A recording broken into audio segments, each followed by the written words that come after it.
পুরুলিয়া জেলা ভারতের পশ্চিমবঙ্গ রাজ্যের অবস্থিত একটি জেলা। জেলা সদর পুরুলিয়া। এই জেলার পূর্ব সীমান্তে পশ্চিম বর্ধমান জেলা, বাঁকুড়া ও ঝাড়গ্রাম জেলা এবং অপর তিন দিক ঝাড়খণ্ড রাজ্য দ্বারা বেষ্টিত। বাংলা ভাষা আন্দোলনের মধ্য দিয়ে 1956 সালে পূর্বোত্তর বিহার রাজ্যের মানভূম জেলার সদর মহকুমাটি পুরুলিয়া জেলা নামে পশ্চিমবঙ্গের অন্তর্ভুক্ত হয়। সেই থেকে এই জেলা পশ্চিমবঙ্গের অঙ্গ। পুরুলিয়া জেলা প্রাচীন ইতিহাস সম্পর্কে বিশেষ কিছু জানা যায় না। কিছু প্রাচীন প্রত্নতাত্ত্বিক নিদর্শন থেকে প্রাচীন ইতিহাসের একটি অনুমান করা যায় মাত্র। মধ্যযুগেও এই অঞ্চল দুর্গম অরণ্যে আকীর্ণ ছিল। জেলার আধুনিক ইতিহাসের সূত্রপাত ব্রিটিশ যুগে। এই সময় বাংলার আদিবাসী বিদ্রোহে এই জেলা বিশেষ গুরুত্বপূর্ণ ভূমিকা গ্রহণ করে। সাঁওতাল, কোল, ভিল, চুয়াড় ও গঙ্গানারায়ণের নেতৃত্বে কৃষক বিদ্রোহ পুরুলিয়ায় ইংরেজ শাসনকে বারংবার ব্যতিব্যস্ত করে তোলে। প্রাক স্বাধীনতা ও স্বাধীনোত্তরকালে বাংলা ভাষা ও বঙ্গভূমির দাবিতে এই অঞ্চলে যে গৌরবময় বিদ্রোহ সংগঠিত হয়েছিল তা আজও জেলার মানুষ সশ্রদ্ধ চিত্তে স্মরণ করে থাকেন। এতে গেল পুরুলিয়ার ইতিহাসের কথা। আজকে তো পূর্ব পুরুলিয়াতে বেড়াতে যাওয়ার গল্প। তো চলুন শুরু করা যাক। Good morning from my home. আজকে 26 তারিখ, 26শে মার্চ 2024। দার্জিলিং সিরিজ শেষ হয়ে গেছে অনেকদিন আগেই, তো ওর মধ্যে আর সময় পাইনি কোনো জায়গায় যাওয়ার। কাজের প্রেশার এত থাকে সেক্ষেত্রে আর একদম সময় করে উঠতে পারি না। তো পরিবারকে তো সময় দিতে হবে। তো আজকে পরিবারকে নিয়ে একটু বেরোনোর প্ল্যান করেছি। এখন বাজে ঘড়িতে সকাল 3:30, ভোর 3:30 বলা যায়, সকাল এখনও হয়নি। আমরা যাচ্ছি, আমরা ফ্যামিলি নিয়ে আর কি, গাড়ি নিয়ে পুরুলিয়া। এই বসন্তে পলাশ দেখতে চলেছি পুরুলিয়ার পথে। কোন রাস্তা দিয়ে যাচ্ছি, কোন কোন টোল কভার করছি, সব কিছু শেয়ার করবো তোমাদের সাথে। চলো বেরোনো যাক।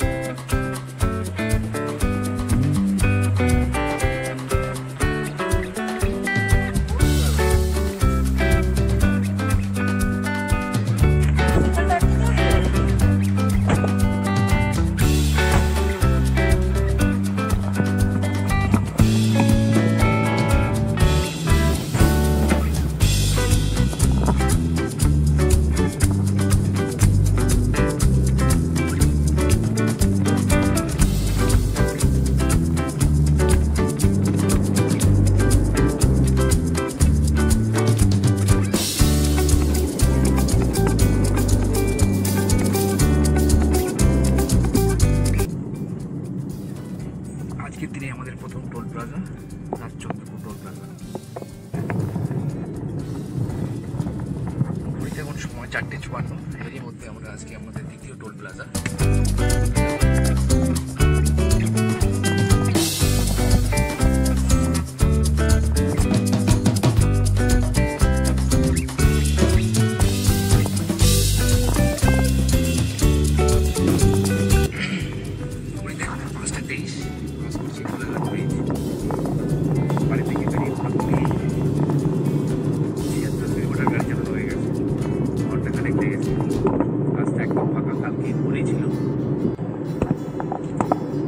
দিকে চলে যাচ্ছে দীঘা, হলদিয়া।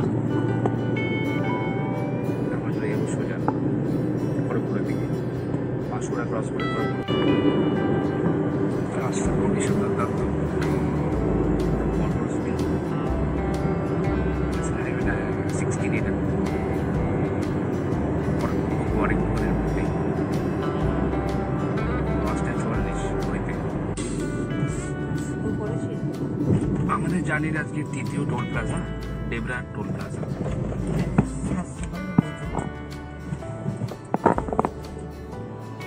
এখন 5:48, ডেবরা ক্রস করছি। রাস্তা খুব ভালো কন্ডিশন।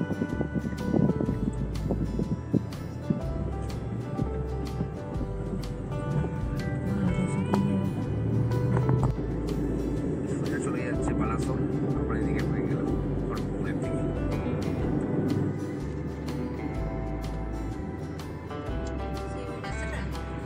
বালাসোর আমরা ঘুরে যাচ্ছি।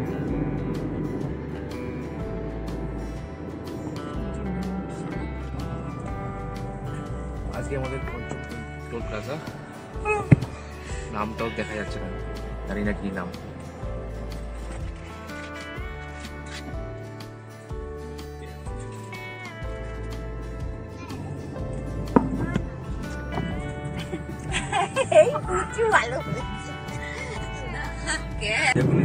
রাস্তা মাওবাদীরা কেটে রেখে বাড়ি থেকে 246 কিলোমিটার গাড়ি চালিয়ে মোটামুটি ঝাড়খণ্ডের ঘাটশিলায় ঢুকে গেছে। আমরা ঘাটশিলা থেকে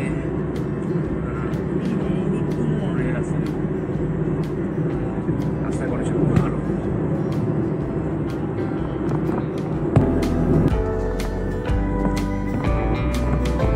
এই হাইওয়ে আমরা এখন যেতে দেবো বাঁদিকে।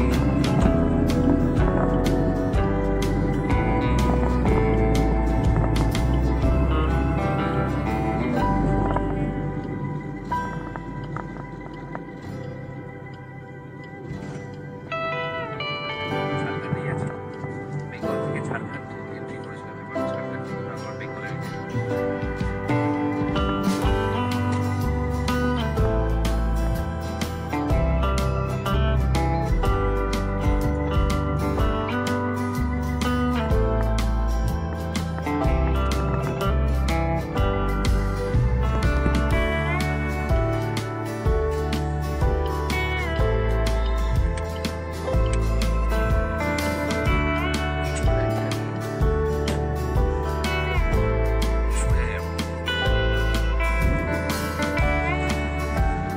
পাহাড়ের দর্শন আমরা পেয়ে গেছি।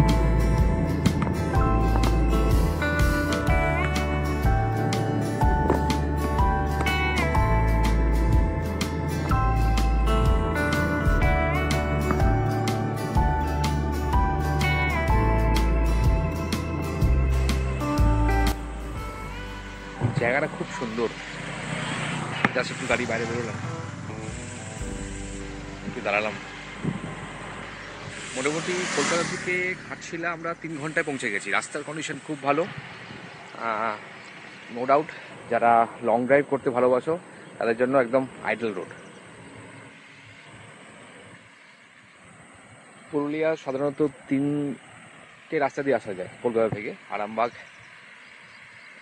দুর্গাপুর আর খড়গপুর। খড়গপুর থেকে 2টো রাস্তা থাকে, একটা মেদিনীপুর দিয়ে বেলপাহাড়ি রাস্তা হয়ে যাওয়া যায়, আর আরেকটা রাস্তা যেটা আমি এসেছি ঘাটশিলা হয়ে আসা যায়। ঘাটশিলা রাস্তাটা একটু ডিস্টেন্স বেশি হবে, কিন্তু কথা দিলাম গাড়ি চালিয়ে একদম মন শান্তি হয়ে যাবে, যাকে বলে আর কি। এক্সিলেন্ট রোড কন্ডিশন, কোনো পটহোল নেই, দারুণ একটা রাস্তা, লং ড্রাইভ পাবে। তো মোটামুটি বেঙ্গল বর্ডার এখান থেকে আরও 12 কিলোমিটার রাস্তা আছে, যাই আস্তে আস্তে। তারপর আমরা ঢুকবো পুরুলিয়াতে। পুরুলিয়ার বাঘমুন্ডির কাছে যাচ্ছি আমরা, তো সেখানে গিয়ে দেখি কীরকম কী ব্যবস্থাপনা আছে। আমাদের কোনো হোটেল বুকিং নেই, অ্যাকচুয়ালি আমাদের আসার ডেট ফিক্স ছিল না, সেই কারণে আমরা করতে পারিনি। তো দেখা যাক কোথা থেকে কী করতে পারি। চলো, অ্যাকচুয়ালি গাড়ি ড্রাইভ করছি সেই কারণে বেশি ব্লগিং করতে পারছি না ড্রাইভ করতে করতে, কারণ ড্রাইভ করতে করতে তো অতটা রিস্ক নেওয়াটা ঠিক নয়। ফ্যামিলি নিয়ে যাচ্ছি আমি, সেই কারণে করতে পারছি না। তো ওই কারণে শুধু ভিডিও তুলছি আর কি। চলো, রাস্তা কেমন? ভালো। এই যে আমাদের ছোট সদস্য,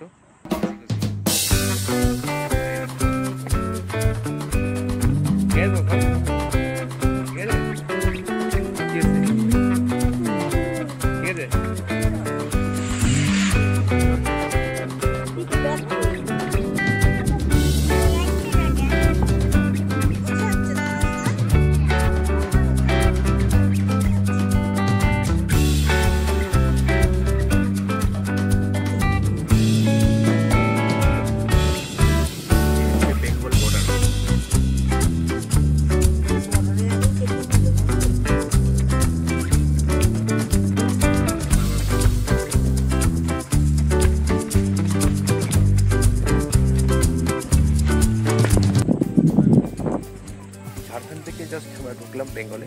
এটা পুরুলিয়া দুয়াশী মন্দিরের সামনে এখন আমরা দাঁড়িয়ে আছি। একটু ব্রেকফাস্ট করবো, একদম দেশি স্টাইলে। এখানে ঘুগনি মুড়ি, তার সাথে কিছু একটু রেগুলি ভাজা হচ্ছে। আর ব্রেকফাস্ট করবো, করে আবার রওনা হবো আমাদের গন্তব্যস্থলে।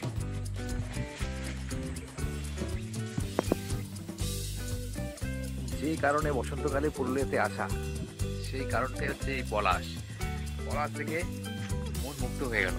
রাস্তার দুই ধারে সারি সারি পলাশ গাছ, আর কাছে পুরো লাল হয়ে জ্বলছে যেন মনে হচ্ছে। দারুণ লাগছে দেখতে। আমরা একটু গাড়িটা সাইড করলাম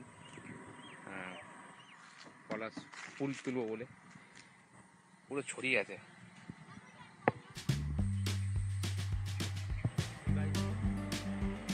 রাস্তা খুব সুন্দর, আর সিনিক বিউটি দুর্দান্ত।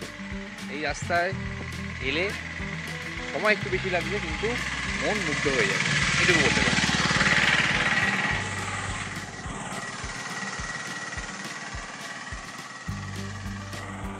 পুরো পাহাড়ের কোলে সবুজ ধানের শীষ উঠেছে, আর এই গাছ থেকে টপটপ করে পলাশ পড়ছে। টাটকা গাছ থেকে পড়ছে।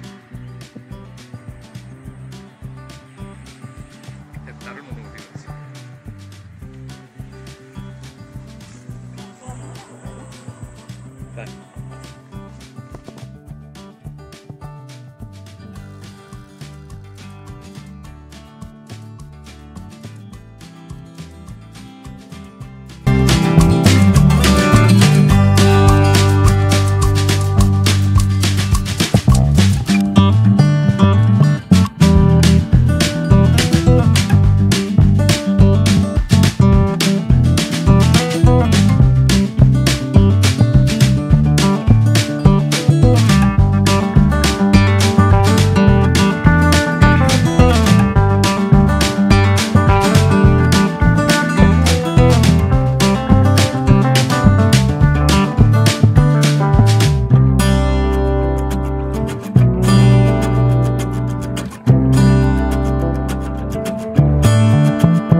রিসর্ট দেখার পর আমরা এখন এই রিসর্টটা চুজ করেছি, কোকোবুরু রিসর্ট।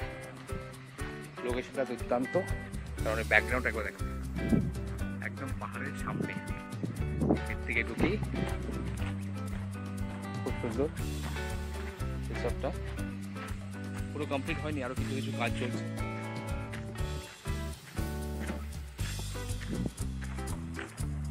ঠিক পিছন সাইডে হচ্ছে স্বপ্ননীল রিসর্ট, তার ফ্রন্টে হচ্ছে এটা।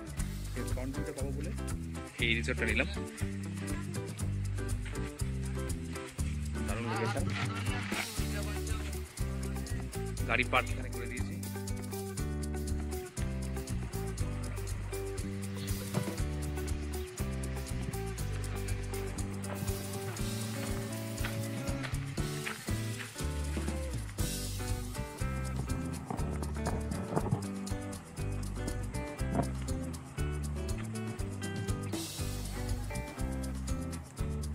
এখানে থেকে রুম আমাদের C1 C2 রুমে ফ্যামিলি আজকাল দুদিনের জন্য বুকিং করেছি।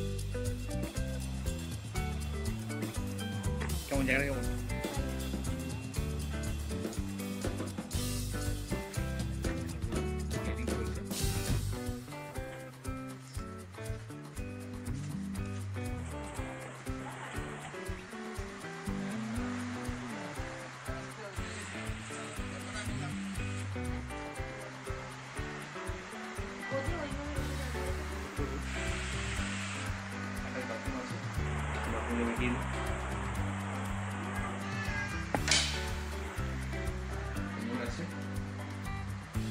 চায়না আছে, গিজারও আছে।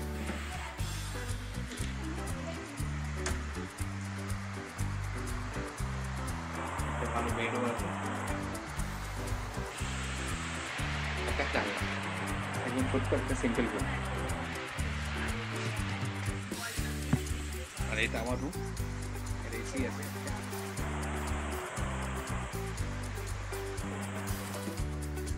তো এই রুম টুর আপনারা, আর এটা হচ্ছে ডাইনিং, এখানে খাওয়া দাওয়াটা এই জায়গায় হবে কিচেনটার ভিতরে। এটা হচ্ছে ডাইনিং পোর্শন।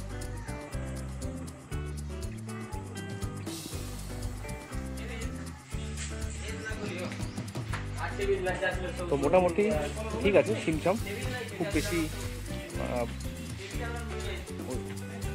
রাজকীয়তা নেই, কিন্তু ভিউজটা খুব দারুণ, একদম পাহাড়ের সামনে, পাখি পাহাড় যেটা ঠিক তার সামনে পোর্শন। তো ভিউজ ওয়াইজ আমার তো দারুণ লাগলো, তাই নিলাম। তো চলো রুমে যাওয়া যাক।